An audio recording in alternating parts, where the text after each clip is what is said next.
we face here in Baldwin Hills and in Baltimore and in New York are also happening in Rio, in Johannesburg, and in Gaza, and as we've seen on the news the last couple of days in Tel Aviv, everywhere. Now, to the business. It's my great honor to introduce one of our partners here at Manifest Justice. He's a true human rights and social justice leader and litigator. He has served in leadership at the NAACP. It's a long list, I gotta read it. There's a lot of accolades.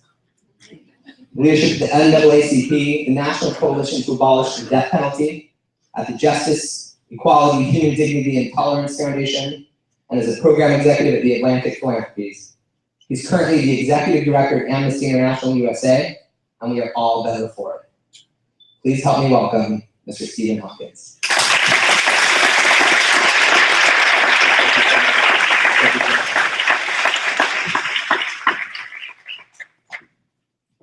Welcome, everyone. It is my pleasure to introduce Timothy Walker, who will be one of the participants tonight. Timothy is a senior at Crenshaw High School. All right, Crenshaw in the house. He is a youth leader of the Brothers, Sons, Selves Coalition.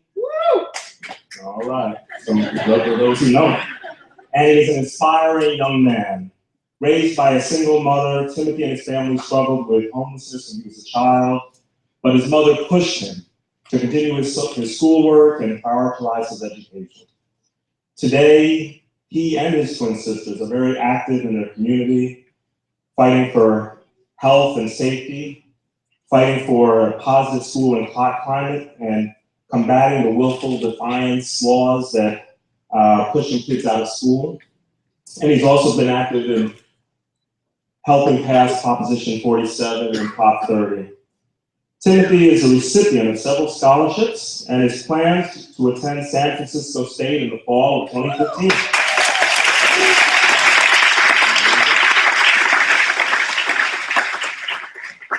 Timothy is an example to his peers, and he reminds us all of the power of mentorship and resilience.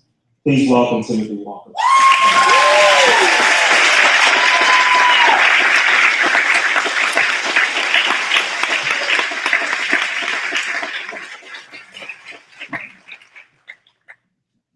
Good evening, ladies and gentlemen. My name is Timothy Walker again, and I have the honor of introducing today Rosario Dawson.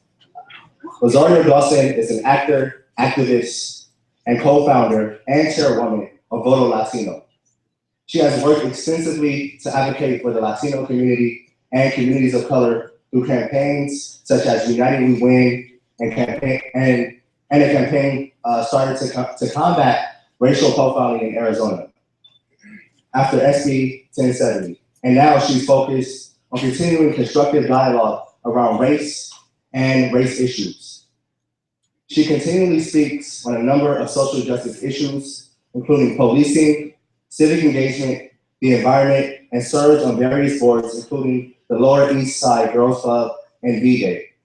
She also recently co-founded Studio 189, and social enterprise dedicated to empowering African entrepreneurs. She's kind of amazing, right? Please welcome Rosario Dawson.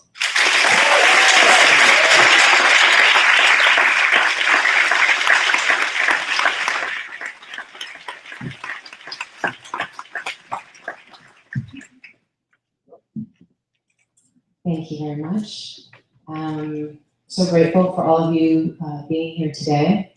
I'm incredibly humbled and honored to be here myself. This is my first time meeting Sybrina Fulton and Dr. Ross, whom I have actually worked with through my voting organization, Voto Latino, now for several years, and we're continuing to expand that work.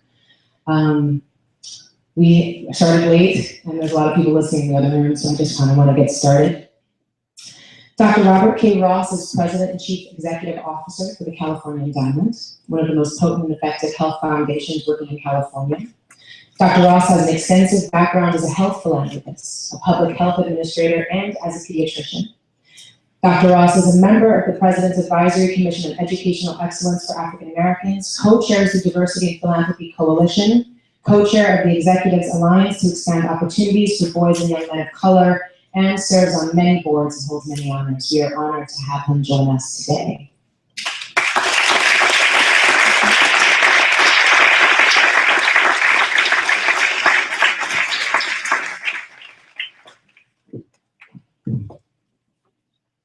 Sybrina Fulton is the mother of Trayvon Martin and the founder of the Trayvon Martin Foundation. She is an impassioned activist and has dedicated her life to transforming family tragedy into social change. Sybrina is a role model for many, and even in the most difficult circumstances has turned her grief into advocacy, speaking against violence towards children and the need to build better, safer, and healthier communities. We are honored and grateful to have her here tonight. Please help me welcome Sybrina Fulton.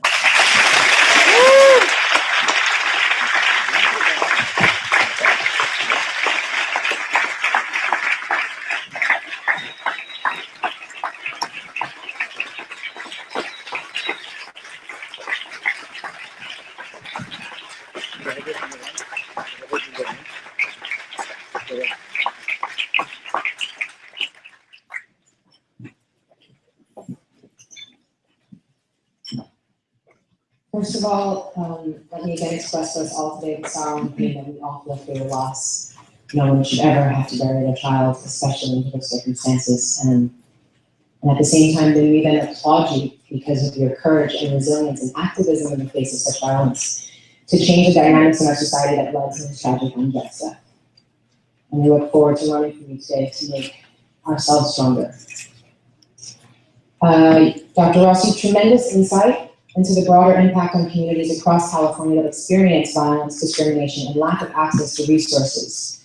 These forms of trauma pelted on people daily require solutions to maintain resilience, look forward, and more importantly, thrive rather than just survive.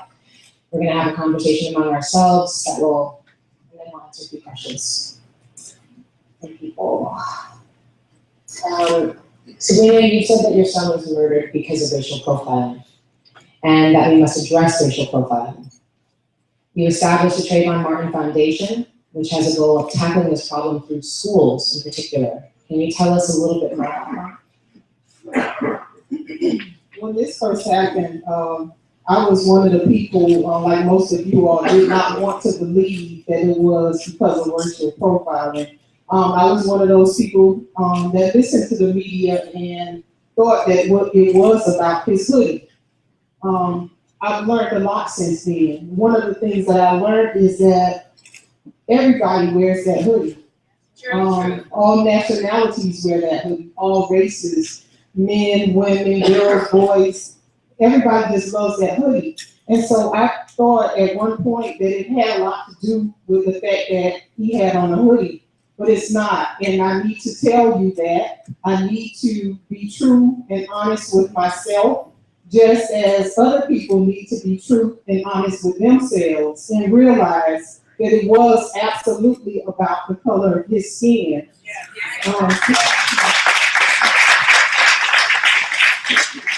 As an American citizen, I believe in the justice system, and I believe that we would get justice. I believe that, or I wanted to believe that we had come much further than we had.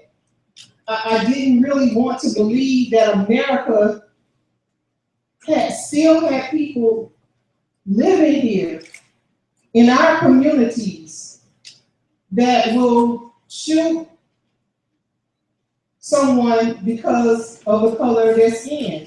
It was hard for me to believe that. It was hard for me to just have that on my mind. I didn't want to believe that we were a society like that. I wanted to believe that we were much more civilized than that. And so it took me a minute, and I'm being honest 100%, and that's the only thing that I can be, is to listen and to take that. Because I believed it was the hoodie. I believed that he was walking down the street and because he had this hoodie on, because that's something the media put a smoke screen up and made us believe that it was because of the hoodie. It wasn't. It wasn't. They were absolutely the person. The neighborhood crime watch was looking for an African American. Guess what? He picked one. And just like he picked Trayvon, it could have been somebody else's son that he picked. And I had to come to realization about that. And I had to be honest with myself about that. And I had to know that we are still living in a society that looks at the color of one's skin. And that's considered racial profiling. When somebody singles you out because of the color of your skin, you are being racially profiled. And so I think what has happened is it has brought a lot of awareness. I speak through a speakers bureau. It's bringing awareness to our young people, to our older people. It's bringing awareness. Because one of the things, let me just mention, is that if you are riding down the street and you will pull your car over to help an animal that's being injured before you will help another human being, then I'm speaking to you. I'm speaking to you. Because it's about awareness and it's about admitting when we have a problem. Collectively, we have a problem that we need to fix. And so it's time out for us pretending like we don't have an issue. We absolutely have an issue. The issue is not always about black and white. Sometimes the issue is about black on black and white on white. So what we need to address is the right and the wrong. So what we do is we have programs through the Trayvon Martin Foundation where we mentor kids, and we just had 75 kids in March to come to the Trayvon Martin Foundation in Miami. And what we talked about was the impact of social media. We talked about self-esteem and goal setting. We talked about just real life issues that those young people are addressing when it comes to the way they dress, when it comes to their appearance and how they act and their attitude. And so we wanted to try to make our impact on our community. And that's what it takes. Collectively, it takes everybody just doing their part.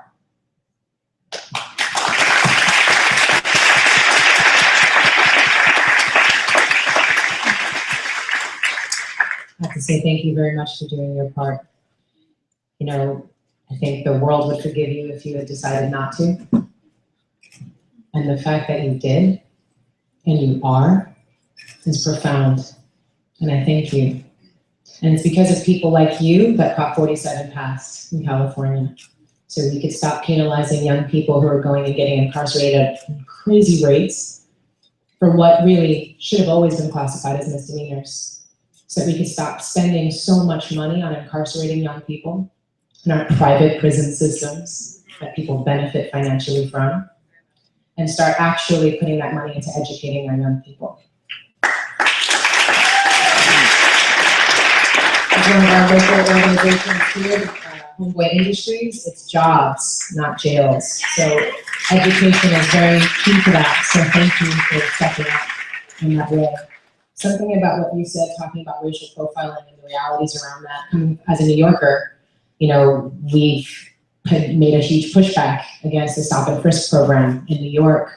85% of the time they were targeting Blacks and Latinos, and 9 out of 10 searches came up with nothing. So you just think about the atmosphere of fear and hate that breeds, and contempt, which then only further makes it that thing where you're going, I hope someone calls for help when I'm hurt or stops to help. But it makes us so afraid to reach out. One of the things that I saw, I mentioned earlier, there's a great organization in New York that I'm fond of called the Brotherhood Sister Soul Project. And they created a PSA called The Talk. And in it, they have young Black men who are being spoken to by their parents. And their parents are telling them, hey, you know, if you see a police officer, make sure to show your hands, don't make any sudden movements, you know, always be respectful even if they're not. And then at the very end of the PSA, there's a white father talking to his son as he's leaving. And he says, hey, have fun. And, if you get into any trouble, call the police. They're there to help. And it just shows the disparity between our communities. So I'm going to talk to you, that leads me a little bit to Dr. Ross. With Voto Latino, we created a campaign called United We Win to bring together communities of color on issues that affect us, such as criminal justice. Similarly, the California Endowment has been tackling issues confronting young boys and men of color through the Sons and Brothers Initiative, which I'm very fond of. Can you tell us some more on why bringing together communities of colors is very important? Yeah, first of all, thank you. I'm humbled to be here with these two incredible women. And I want to come back to Ms. Fulton's leadership for a minute, because just her being here makes a point that I want to make sure we get to about resiliency. Yes. And then your leadership, Rosario, it's just so refreshing after TMZ and the reality shows and all the nonsense that we see out of the entertainment world, to see you carrying the mantle of social justice and balancing whatever you have to do to please Hollywood. So thank you for your leadership. Yeah, so we're a health foundation. And so we co-sponsored this Manifest Justice event with our colleagues from Amnesty International and Stephen Hawkins. Where are you, Stephen?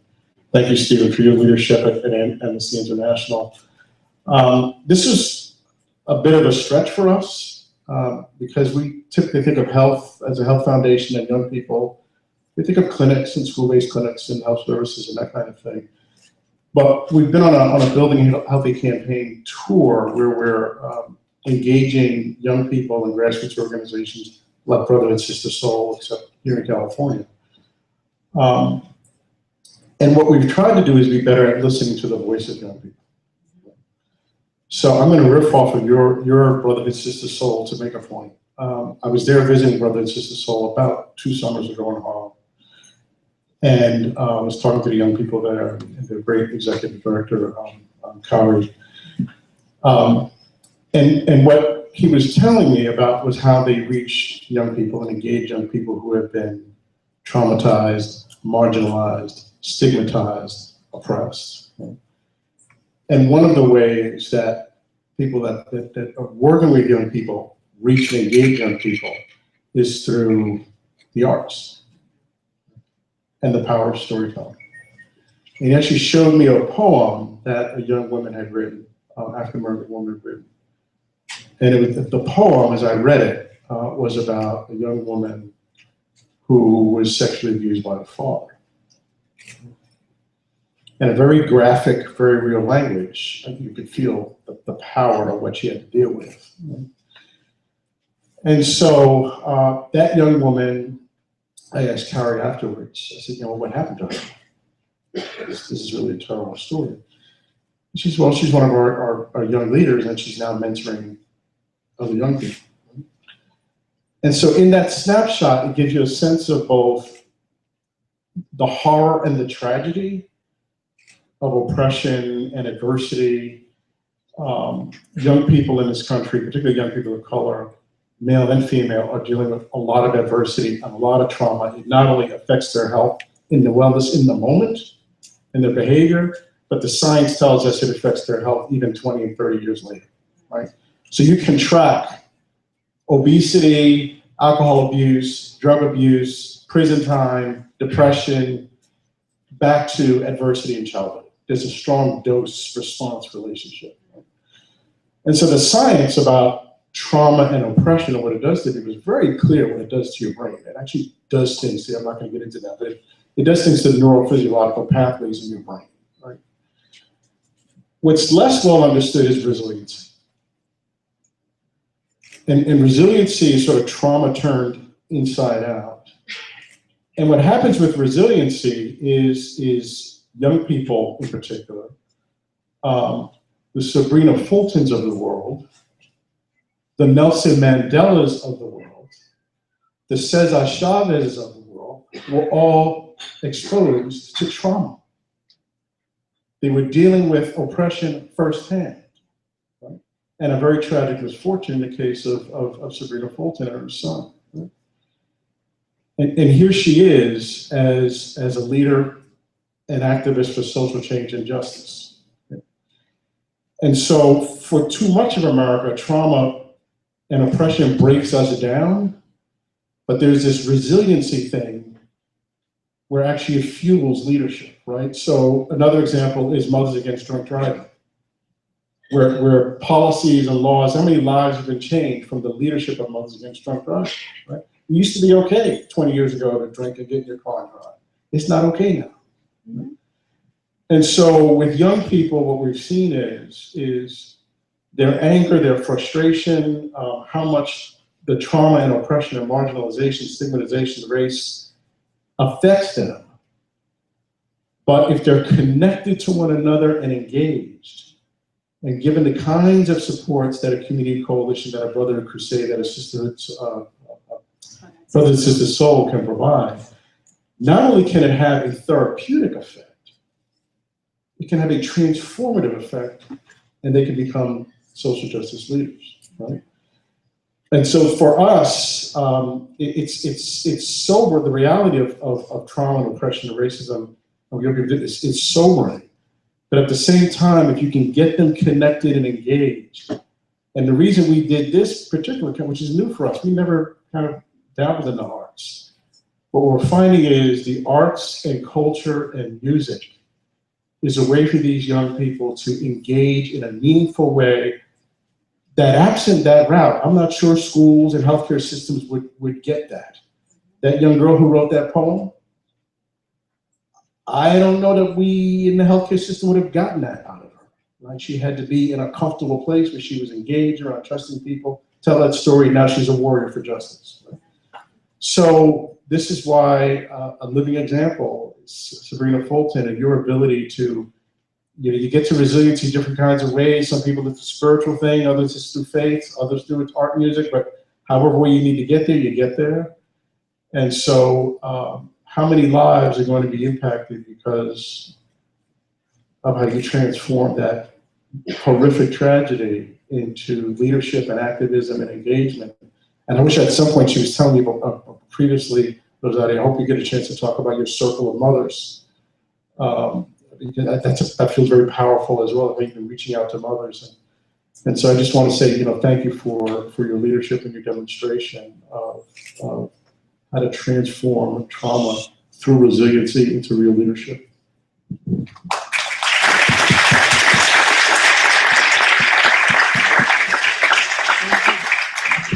I love that you focused on the word of resiliency. Actually, I know Michael Skolnick was talking with you yesterday on the phone. I was speaking with him earlier today, amazing writer, activist, global friend. We conferred together after, with Voto Latino after the while the Ferguson riots were going on. And we're really trying to bring communities together and talk about tackling these problems together as a group. I think resiliency is a really interesting word. I've been walking in marches since Al Sharpton used to wear tracksuits. I think that requires,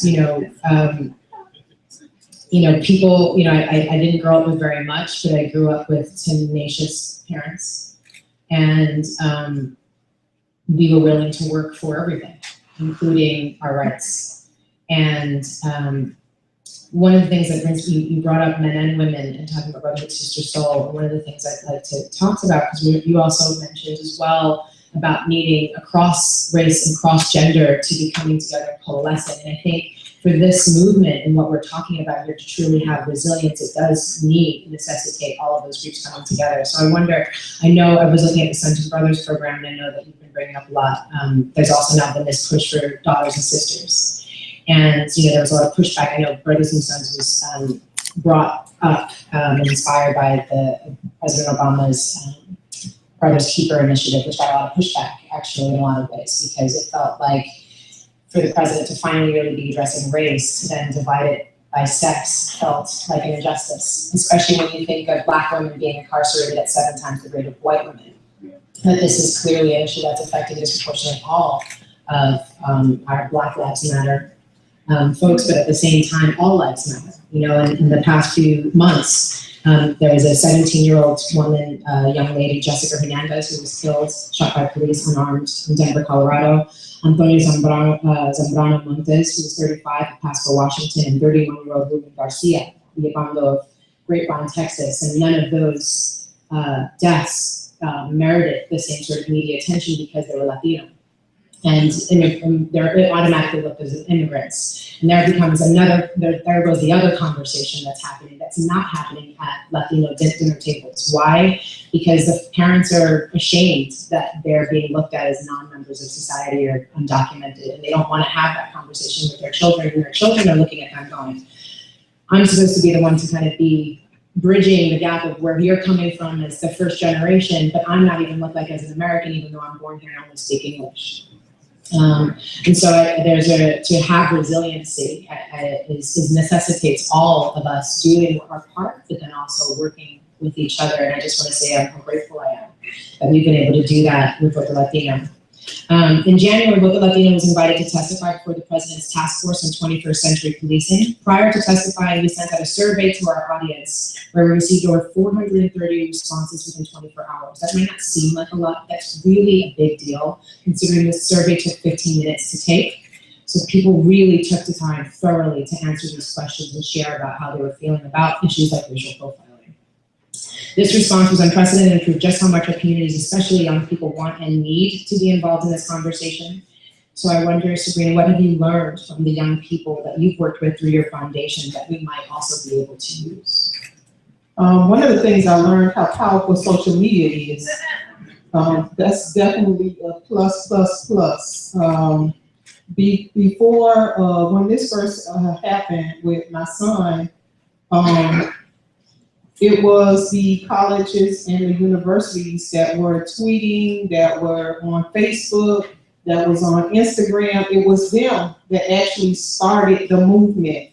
It wasn't the ABC, NBC, CNNs, and HLNs, and all the other ones. It was our young people, and it was our college-age students that actually got the movement started. And so that's one very important tool that we have that a lot of people don't take advantage of. If you want to get the word out fast, you post. And you post it fast, you post the time and the location and everything, and people will come out because that's just, they don't do the text messaging as much as they do social media. Social media is the bomb. So if you guys don't know how to use it, learn how to use it. I just, started using Instagram. I was familiar with Facebook for a few years. I resisted it for a while. And then I was like, oh, well, what is everybody talking about? Well, I see what everybody's talking about, And then the Twitter thing came along, and I was like, no, I don't want to do that too. I don't have time. And so then I got with the Twitter program. So now it's Instagram. And so our young people are spreading the word so much faster. They don't do the flyers anymore. You guys are still with the flyers. They don't do the flyers. Mimeograph machines. We had our first Million Hoodie rally in New York City at Union Square.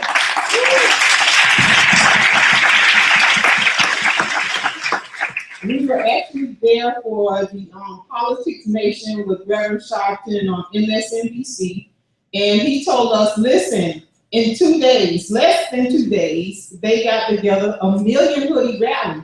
And so we were asking, Tracy and I were asking the attorneys, like, what's the Million Hoodie rally? Because we didn't know, what's a Million Hoodie rally? Oh, people are just gonna come out and show support for what happened to Trayvon. And we were like, that was the first time we've seen a sign that people actually stood with us. And it's not just African Americans. We have to get past that. It's a lot of people that says, that's wrong.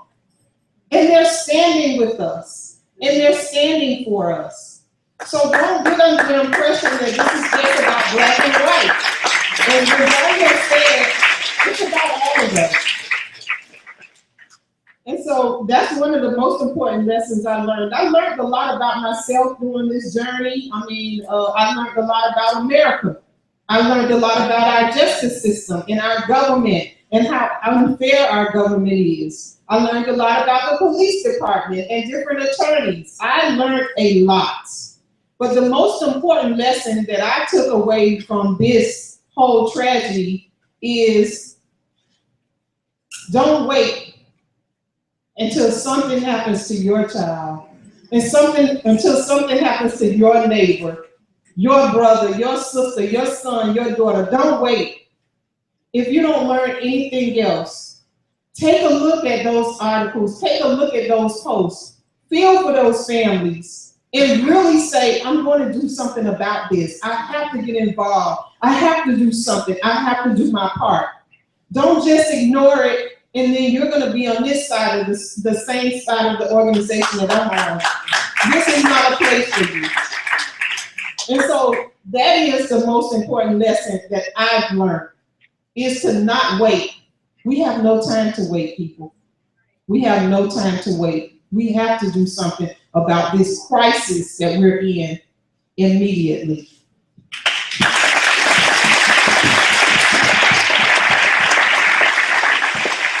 Yeah, to your point and a point you made, Sybrina. So, you know, I'm just discovering email, Sybrina, so I'll catch up to Twitter at some point. But, you know, I'm old enough, you know, I was raised, I wasn't old enough to participate in the civil rights movement, but I was raised to watch it, right? And so everything kind of we're seeing and hearing is the unfinished business, right? And feeling, quite frankly, a sense of incompleteness, my generation, that we didn't run a very good leg of our baton. Right? How is it that my generation sat back and watched the incarceration superhighway get built and filled, right? So we're gonna need a couple of things. One is we're gonna need to come together. I think you made the point around the boy-girl divide. There are a number of divides that historically my generation has, you know, Black folks over here, Latinos over there, women's rights over here somewhere, LGBT, maybe, you know, we need to cut that out, right? We need to support one another's efforts.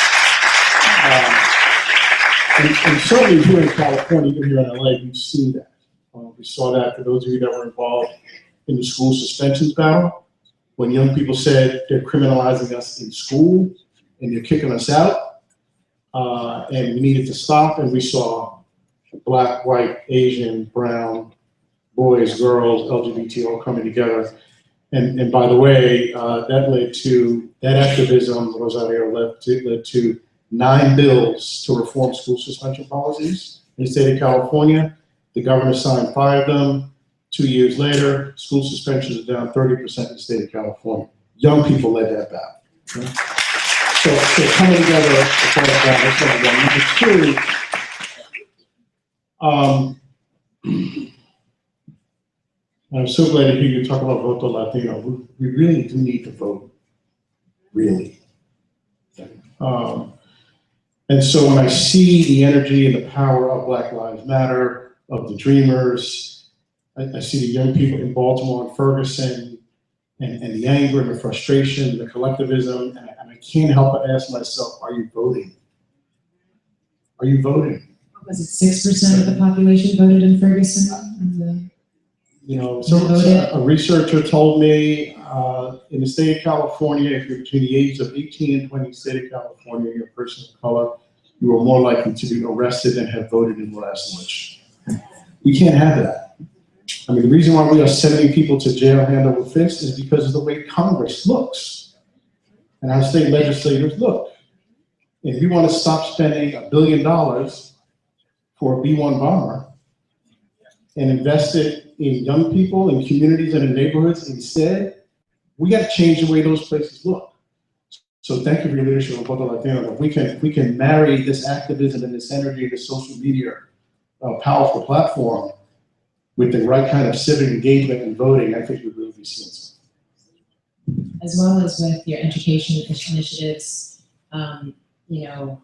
it's going to take a well-rounded approach. I like what you said about passing on the baton. Harry Belafonte says that very succinctly and very clearly, that he worked very, very hard, and then they didn't pass it on. And now in his 80s, he's working really, really hard to coalesce communities and pass on his knowledge. And that's another thing. It requires intergenerational conversation. Again, we keep dividing ourselves on class, sexual orientation, poverty, classism, ageism, sexism. All of these things continue to divide us and make us not see how correlated all of these issues are and how impossible it is really to look at any of them without looking at the other. One of my great mentors is Eve Ensler. I'm on the board of E-Day. She wrote the Giant Monologues and spearheaded the 1 Billion Rising campaign, which is now in its 3rd year. And it's accounting for the UN statistic that 1 in 3 women will be raped, killed, or beaten in her lifetime, which accounts for over 1 billion people on the planet. And one of the things that she talked about is turning your pain into power, which, Sybrina, I think you have done profoundly.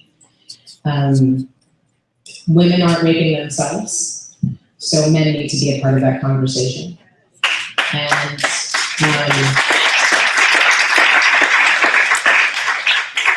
I'm just really grateful for the majority now, as you're saying, more and more people are coming up, they're using the social media, they're reaching out to each other, they're making their voices heard. And I'm so grateful for that, because that's really what's going to turn the tables. When you're seeing the president talking about dreamers, that's because people who can't vote made so much noise he had to, calling him deporter in chief. When you see 20 million that's been put towards body cams for police officers, yes, that's a drop in the bucket, but it does push the needle forward. It does address an issue. It does start the conversation that needs to be had within all of the places that needs to be had, especially in our precincts.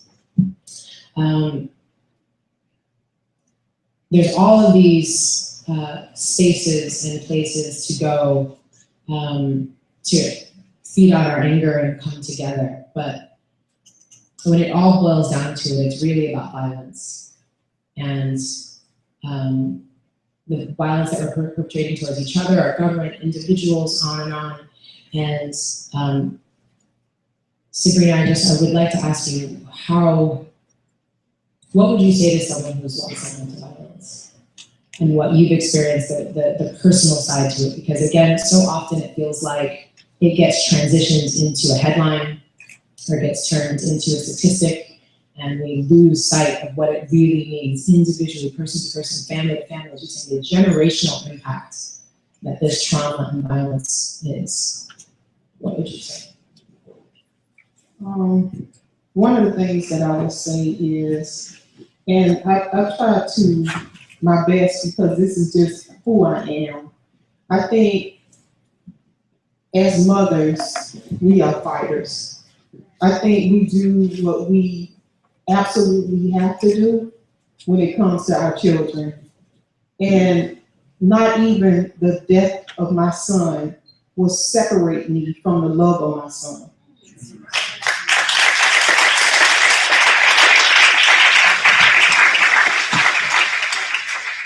And one of the things that I want to say is, even though, the name Trayvon Martin is like a name that everybody knows because of the hoodie, he was my baby. He was my son. He was my child. And so there is a deep hurt. There is a deep pain that I will forever live with. And so a lot of times people don't understand this because they're not walking in my shoes. They're not going through this situation.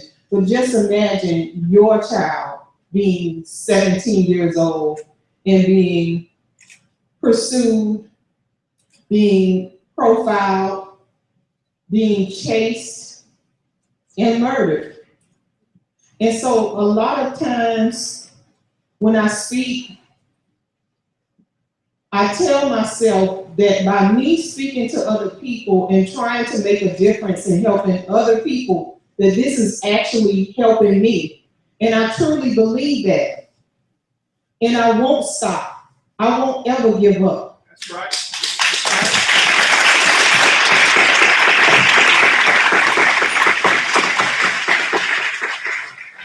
And I always speak to the mothers because you know this feeling. You know this hurt. You know this pain. You know when your son or your daughter walks out the door and you think about it, Lord, please make sure they get back home safely. You said this to yourself 1,000 times, 100,000 times. And so I'm no differently.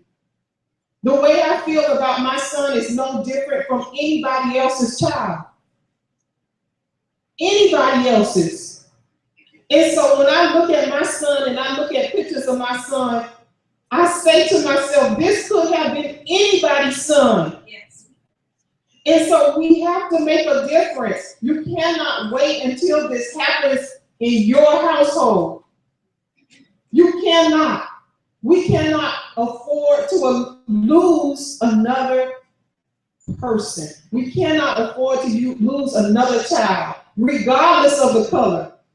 When I hear things on the TV and I hear something like a 6-year-old drowned in the pool, I can care less what color skin that child has. I know that child is attached to a mother, a father, a family, a sisters, brothers. I know that child is attached to someone. And so my heart goes out to the connecting people, to the connecting bodies. It doesn't matter to me it doesn't matter to me where that child lives. It doesn't matter to me what religion that child is. That doesn't matter. And so we have to look past color. And so one of the things I always say is, I'm not asking you to look to your right and look to your left and love the person that you're sitting next to. I'm not asking you to do that. But what I am saying is we have to respect each other just enough to say to yourself that even though I might not agree with that person's sexual orientation, their education, I might not agree with their point of views, I might not even agree with their political choice, but I have to respect that person as a human being.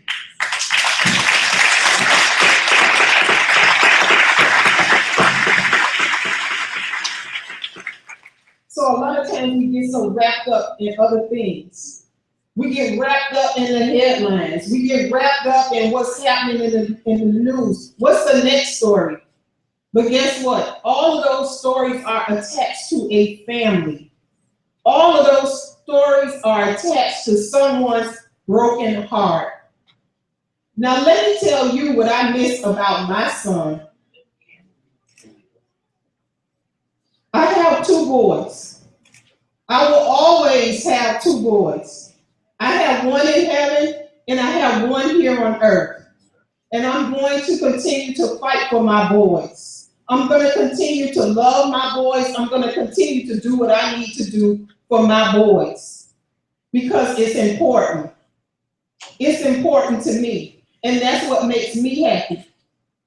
If you had told me before February 26, 2012, that something would happen to my youngest son, I would have told you that I would have lost my mind because I truly would not have believed that Sybrina Fulton would have been able to pass that hurdle, to get through that storm. I truly do not believe that I would have been strong enough to weather that storm. I know within myself that it was not Sybrina Fulton, that it was God who sits high and looks low. And if I don't have any other hope, my hope and my faith is in God. It's not in man, it's in God. And I had just enough faith to get off the floor from crying because I cried many nights, many days. And I told myself I was never going to be happy again. Because that's what I believe. And when I picked myself up off that floor and I opened my hand full of tears, I told myself, you can do better than this. You can do more than this. And I got up from there that day and I decided that I have to be a spokesperson for people who can't speak. I have to be a spokesperson for the voiceless. My son is not here to speak for himself. I am Trayvon Martin.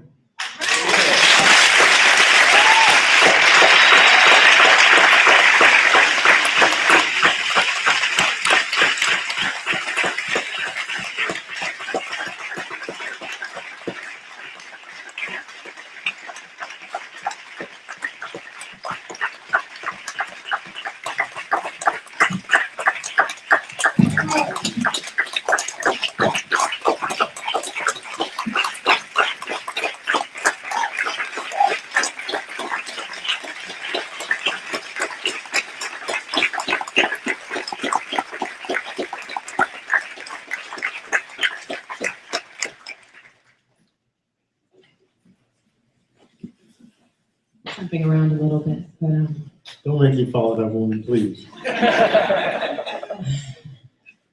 I'm jumping around a little bit. I feel like you kind of have to go to Maya Angelou because there's so many people who are enraged by what is happening to our men and our women, specifically of color, and very much, I'm sure, in the audience undoubtedly.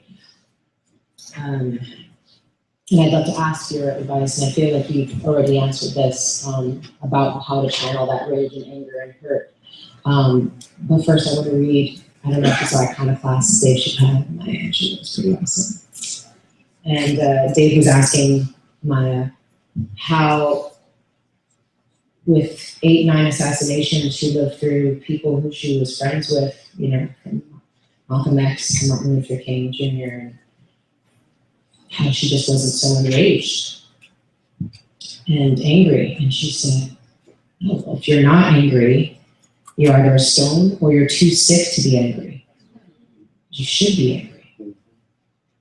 Now, mind you, there's a difference. You must not be bitter. Now, let me show you why. Bitterness is like cancer. It eats upon the host. It doesn't do anything to the object of its displeasure. So use that anger. Yes, you write it, you paint it, you dance it, you march it, you vote it, you do everything about it, you talk it. Never stop talking it. Do you want to, I know we've spoken about how the trauma affects us in our health, and maybe not holding on to that anger, but channeling it though is so powerful. And we talked about the use of art. I wonder if you have any advice on turning pain to power. Yeah, I mean, so, you know, when you hear Sybrina, as we did for the last 5 or 6 minutes, what I come away with is we can't possibly lose. We can't lose. And there is an enormous amount of frustration and rage and anger. But the flip side of that is passion, right? And passion for positive social change, and that's where it comes from. And so for me, I'd love to see us, if we could figure out a way to bottle that passion we just heard and create sort of a, you know, how would we know that we were winning the battle for social justice? How would we know? What would be different? Right? How might we be standing here 5 years from now, 8 years from now, 12 years from now, and celebrating, what would we celebrate, right? And so, you know, for me, dismantle the prison pipeline. Just dismantle it. You know, not cut back, not cut it down, not just a little bit, but dismantle the school to prison, cradle to prison, the wolf, the beast, the incarceration superhighway. There's a lot of names for it. We got to send it back to where it came from, right? And replace it with, instead of a punishment culture, an investment culture, a prevention culture and move money from, we're gonna spend over 10 years as a foundation, as a private foundation, we're a big foundation, we're gonna spend $1 billion over 10 years. Okay? That's about 8% of the prison budget this year, okay, in the state of California. Right? So we need to move those dollars into schools of prevention, number one. Number two, we need to see substantive, meaningful, lasting justice reform and police reform. Right? We need to see dignity and professionalism. We need to make sure that the kind of profiling culture that we now have, that took a Trayvon Martin away from us, that we replace that with a different kind of culture. Right? So that needs to change. Thirdly, we need to make sure that young people in schools, as we get rid of 3 strikes and you're out, and that culture, in schools we need to replace the zero tolerance culture. Because they said it was zero tolerance for the behavior, that's not what has happened. It's zero tolerance for the child. And these young people are telling us the quickest way you want to send me to prison is to stigmatize me in school. The data shows that. The data shows if you're an African-American male in the state of California, if you drop out of high school, you have an 80% chance of going to prison.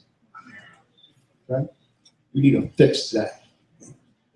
And then lastly, we need to make sure that everyone who is hurting on the oppression scale, the undocumented and the dreamers, we need to get them in the system and in this country with a sense of dignity. We need to make sure that LGBT folks who are struggling for just basic civil rights, the kind of stuff that happened in Indiana that they're trying to backtrack from, we need to make sure that we send that back to wherever that came from and never see that kind of thing again. So, we have a lot of work to do, but I have, and we have an enormous amount of faith in what these young people are showing us and teaching us, using social media, using the arts, using spoken word. My wife and I went to see John Legend at the Hollywood Bowl this past summer, and he did a tribute to Marvin Gaye, and it was incredibly powerful because you can hear in Marvin Gaye's lyrics that the work's not finished. Right? Marvin Gaye was talking about this and police brutality. How long ago was that, Martin? You remember? 40 years ago, right? And that work's not done. And every time he played a Marvin Gaye song, he had a young person come up and give their spoken word rendition of what Marvin Gaye was saying. So that kind of intergenerational. So there's a scorecard. We need to put some points on the board around social justice, and things need to change. We know what they are. And if we come together using that kind of bottled passion that we just heard from Sybrina Fulton, I don't know how we can possibly lose. But we do have to get not just angry. We have to get smart, and we have to get strategic. We have to bring coalitions together, and I think that's the kind of work that you're leading, Rosario, with Voto Latino. Maybe your next thing is to turn Voto Latino into Voto Everybody. I don't know, but that's the kind of coming together that we need.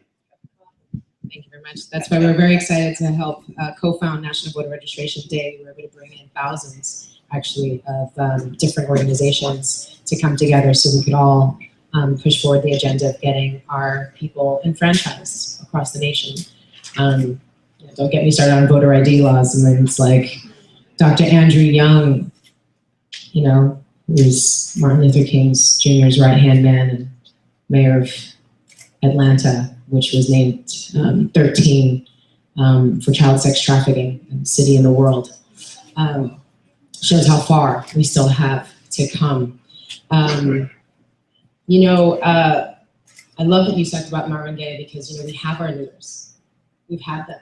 And through social media and activism and through intergenerational conversation, we're able to revisit them. We don't need a person anymore. It doesn't require that.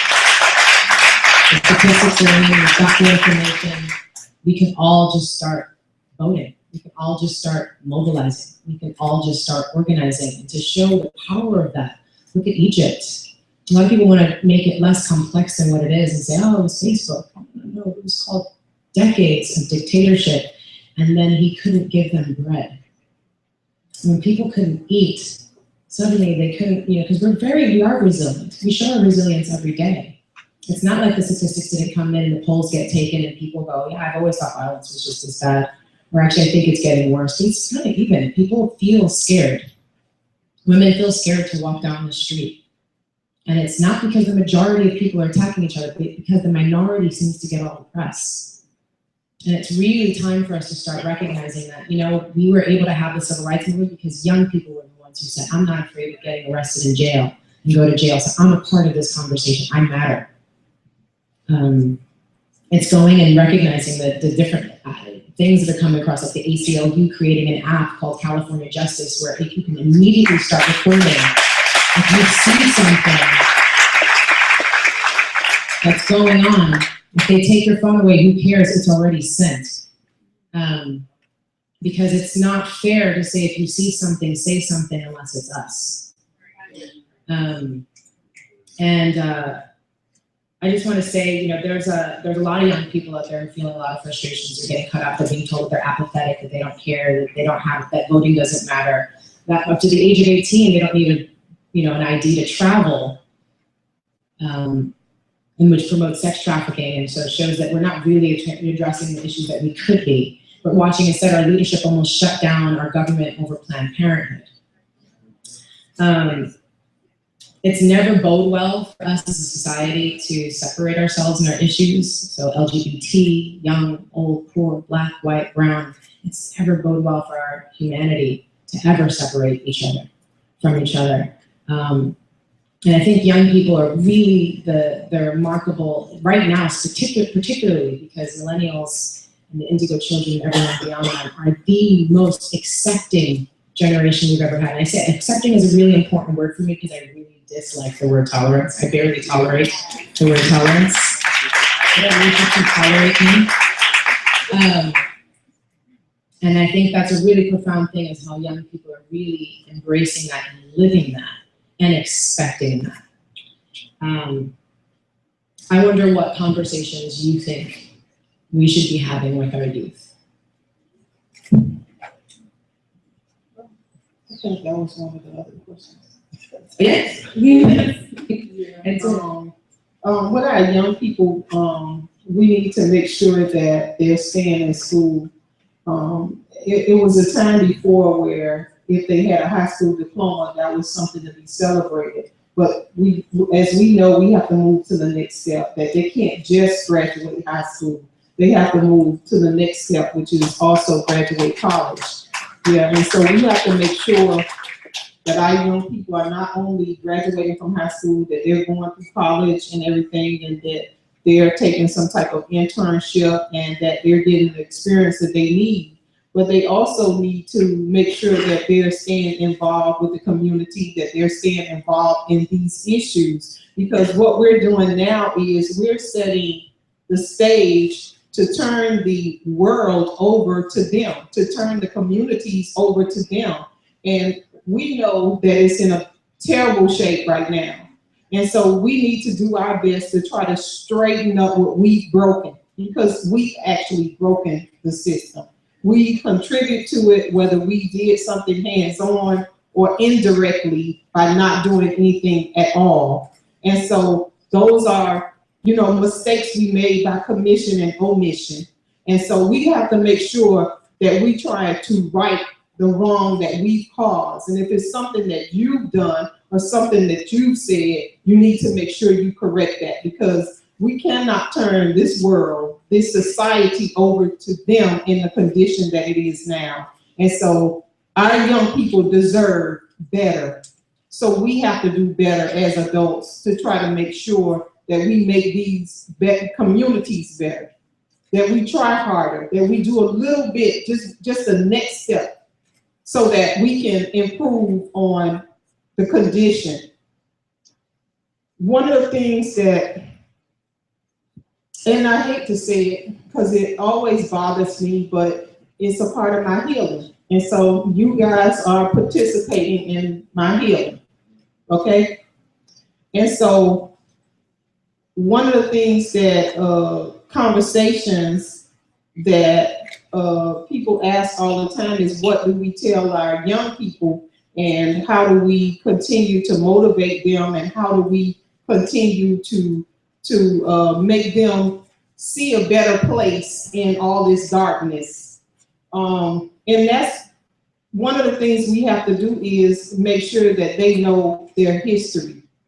They know that there were some things that have been done to African Americans, and it cannot go away. It will not go away. And what's happening right now in Baltimore is going to happen in another city. It's going to happen in another city. And so the powers that be need to make sure that they're not just turning the other cheek and saying, okay, this happened here, this is an isolated incident, but by them seeing what's going on firsthand, and the National Guard's coming out and seeing all of these families and all of these, I mean, everybody can't be a liar.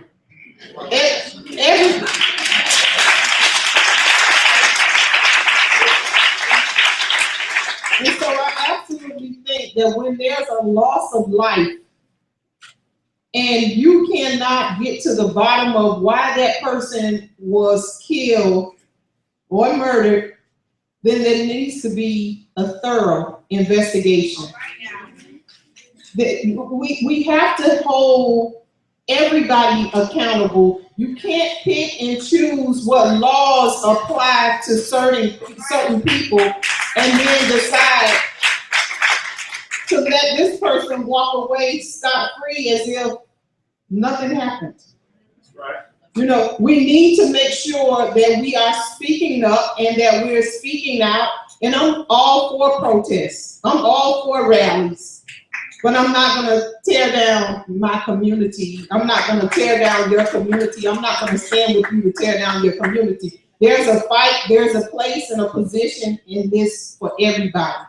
We have our radicals, we have our people that's going to throw rocks, and we're going to have our people that start fires. You're going to have those. They're everywhere. They're all colors and all nationalities. They're not just African Americans, because I watch the news just like you watch the news. Okay? But when you know, it's some name calling that I don't appreciate. It's some terms that's being used when it's African Americans that I don't appreciate. And so we have to get away from the name calling, for one. We have to get away from that. You can't continue to call names. It's a little bit childish. We have to stand up and say, listen, no more name calling. Okay, those are peaceful protesters and unpeaceful protesters. But I'm not gonna name call, because it doesn't hurt either side. And then when you apologize for something that you've done, it does not help. Let me just give an example. My son was profiled. He was chased, he was pursued, he was followed at 17 years old, right? The person that murdered my son apologized to me and my family. Do you think that that helped any?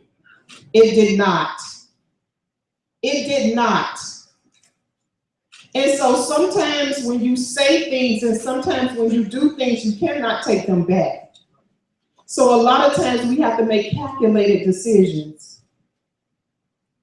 And some of the things that we can tell our young people is about voting, which is very important. Dr. King was fighting for our right to even vote. So now we have the right and we're abusing it. Come on. Not only is it important that you're a registered voter, but you have to get out and vote, even in the small elections. And then to make it more similar to my case, not only do you need to get out and vote, but when you get that ugly paper in the mail that says that you've been summoned for jury duty, we need you. We need you.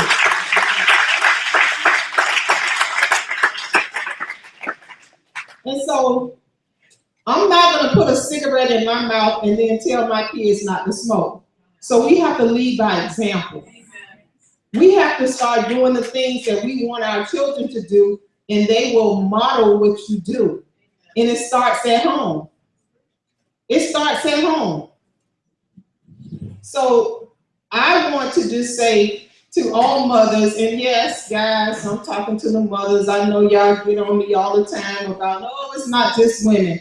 I'm talking to the moms because they know my heart and I know their heart. And so it's easier for me to talk to the mothers. It's easier for me to talk to the women because they know.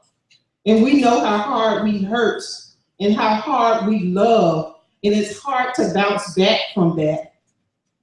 And then I'm going to say one more thing about a program that I have with the Trayvon Martin Foundation. It's called the Circle of Mothers. And it's an organization that you do not want to be a part of. It's an organization where we try to uplift each other. It's an organization where we are in the same room, mothers that are victims or have children that are victims of senseless gun violence. You've had a child that was killed. And we come together and we try to uplift each other. We try to heal each other. We try to restore each other. And what I just told the Gray family back in Baltimore, I told his mother just something very simply. I told her to just make sure she's taking care of herself. That she's doing simple things like making sure that she's eating something and making sure that she's resting and making sure that she's surrounding herself with positive and praying people. Because one thing I've learned is when all the cameras are gone and all the lights go off and you're there at home by yourself, missing your child, and you have no one, you have to look within and you have to pull yourself out of the slump. And I pulled myself out of the slump by meditating day in and day out on Proverbs 3, 5, and 6 that says, trust in the Lord with all your heart and lean not unto your own understanding. In all your ways acknowledge him and he shall direct your path. So it wasn't for me to understand, even though my mission was about Trayvon Martin. Don't get me wrong, that's any mom, they're gonna fight for their child. My mission initially was about my child. It was about my son. That's what brought the fight out in me. When I finished grieving, I was angry. I wanted to fight. Not physically fight, but the fight came out of me. And I needed to do something about it. And so when we're done wiping our tears and we're done having our pity party and feeling sorry for ourselves, not only about the loss of a child, but maybe you lost a job, maybe you lost a husband, maybe you just lost something in your life, maybe you're battling with an illness or something. You have to come back from that, and you can. And I believe that, and you have to believe it as well. So while we're encouraging our children, sometimes it takes us to encourage ourselves. And that's what I did. I encouraged myself because I believe that this world could be a better place.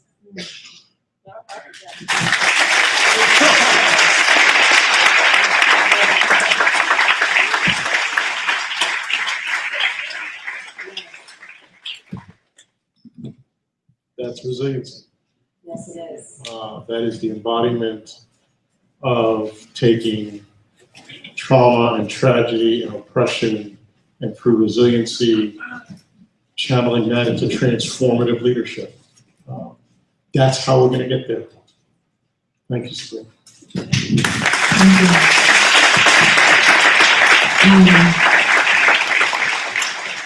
So I think, are we going to questions now? Any time to do? No? Can we have, like, we've been talking about young people. Can we have one young person say something under the age of 25? I think when we can do one. Come on now. Come on down. Close us out. Well, this is South LA now. I know where y'all beat me up. You're not shy.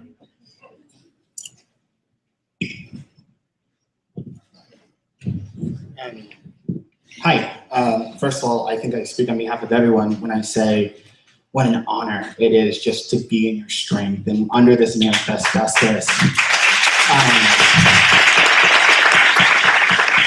The theme of this event is to manifest justice, and through you we can do that because you have inspired us. Today, Trayvon and I would be the same age. I look a little older. We grew up 20 minutes down the street, actually. I live down the street from you. The night that Trayvon died, I was wearing a hoodie, and I made it out of Florida, and he never did. And so for me, Trayvon has always been a person, because when I looked in the mirror, I saw him. But to so many other people, he was the face of a movement, right? That's what Trayvon was. But to you, he's your son. And so I would love to hear, there's so many questions we could ask, but I just really want to know, what's one thing about Trayvon, the person, that no one knows? And it sounds good.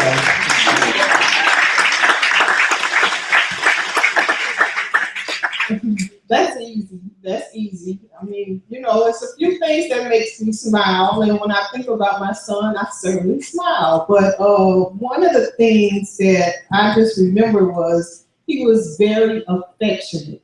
He used to love to hug. He was a teenager, but he never grew out of that. He never grew to the point that he felt like he couldn't show his mother love. And so I pretended a lot of times like I couldn't do things like carry the grocery and do things. And what he would do is he would grab the bags and say, "I got a cupcake." And so that's where that name came from. But I miss him so much because he did so much. Like at an early age, he had like his own personality, you know. And although I have the two boys, my oldest son, Javaris, which I'm very proud of, he graduated December the 14th.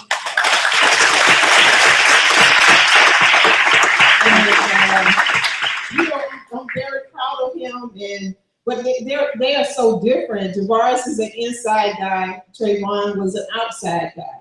You know, he liked it, all sports outside. Football, baseball, everything outside. And Javaris is like an inside guy. And then Javaris might have about 5 friends. Trayvon had like hundreds of friends. Everybody was his friend, you know, and so I just miss him so much. I just think about him all the time, and I miss him so much. And I'm like, I think to myself when this first happened, I said, he had just turned 17 3 weeks before he was murdered. And I always tell myself, his birthday is February 5th. I always tell myself that, I said, how is he gonna get along in heaven without me? How is, you know, 'cause you just think in your mind that all kids need their mom, you know, and so I always think, but then when I think about him, it's like, he's helping my grandmother, he's helping my aunts and cousins and everything, and so I'm like, I really just think about him. Well, I think that I wish he was here to hug you, but I would love to hug you on behalf of all of us.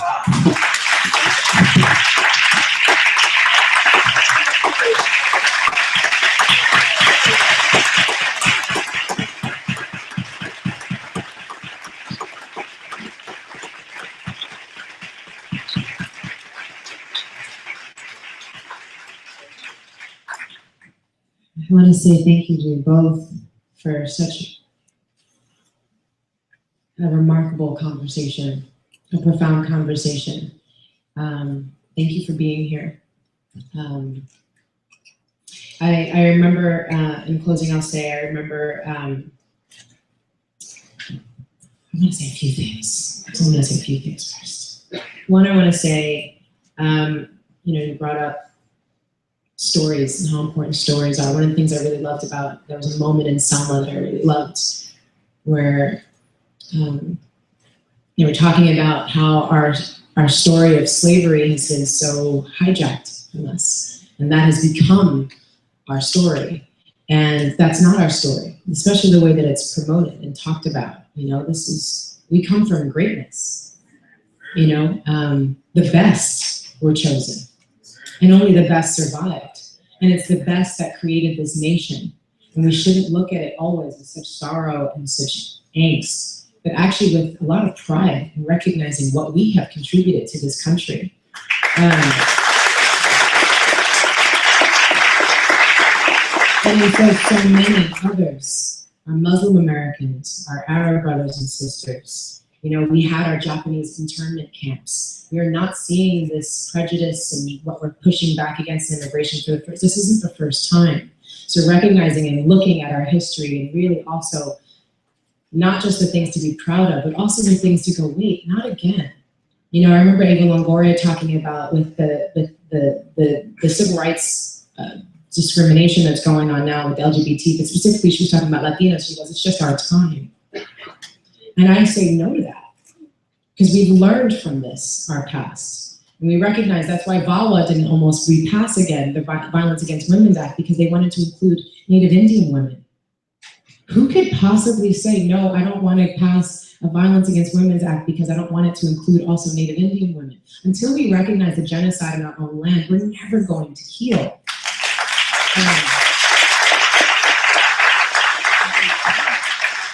And until we start participating, because you've also talked about voting, until we start participating and utilizing what so many before us have struggled for, from the suffragette movement to Martin Luther King, so many people who gave us this right, until we are utilizing it to its fullest capacity, the thing that people are still trying to take away from us, don't get it twisted.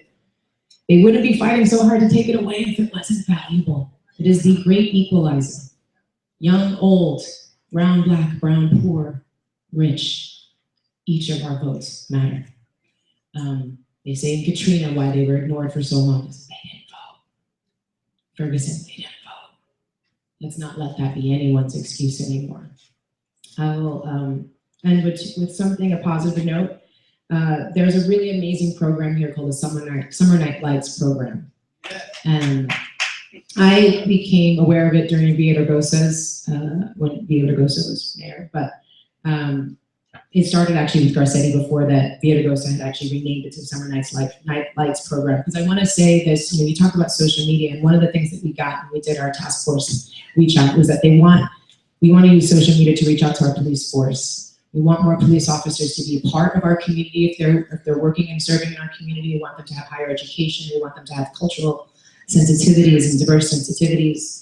And we want them to participate with us. And one of the ways that's been working really beautifully is the Summer Night Lights program, where we actually utilize the parks that are otherwise empty for fear of violence.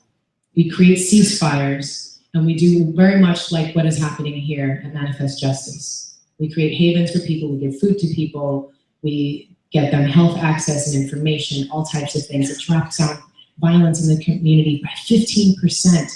In those few days that the program existed. That's huge. It takes about $1 million to go through an entire process of a gang-related homicide from beginning to end. It costs $1 million for the entire program for the whole summer, and it invests in our community rather than divests. It's really powerful. And I want to say that because I want us to start paying attention to the powerful things that we could be doing to make the critical changes that we are existing in. And I'll end with something I heard about Chelsea Clinton. She had been reading her father's book, and it had never occurred to her that her dad was growing up in Arkansas during a time where people had to have separate drinking fountains and during segregation. Just didn't really compute there until she read the book. And when she read it, she said, wow, Dad, that's crazy. I can't even imagine what that must have been like, having white water fountains and bathrooms segregated like that. Wow. What did you do about it? So know that is going to be the question you will be hearing in the years to come as we are talking about voter ID laws, sexual trafficking, immigration, racial profiling, violence with police. We're going to look back at this moment and hopefully be able to tell our young people, this is what I did. We ended it. You are all a part of that. But just being here, I know the doors are going to open and we're going to, the ripple of passion and activism and strength is going to smack people in the face. And I'm grateful for that. We have some announcements that are going to come on after here, but I just want to say thank you so much. I was really grateful to be here. Really amazing, everything that you shared. Wonderful to meet you. Thank you, Rosario.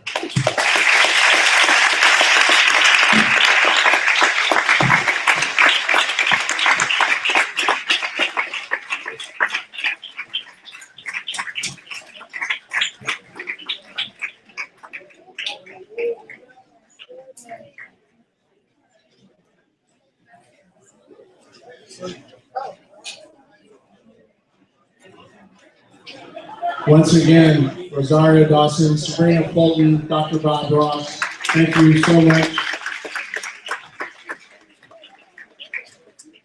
We want to make you aware of the fact that we still have another 4 to 5 exciting nights ahead of us here at Manifest Justice. Tomorrow night, artist Fabiana Rodriguez and a special preview screening of the participant media film, 3.5 minutes, about the unfortunate killing of Jordan Davis will be premiering. Friday night, UTV World, along with rocker Tom Morello. Saturday, we have family workshops all day long, plus a film night. And Sunday, we'll be taking family portraits with renowned photographers for Mother's Day, but all families are welcome, all shapes, sizes. We invite you to come and join us on that closing day, along with Congresswoman Karen Bass.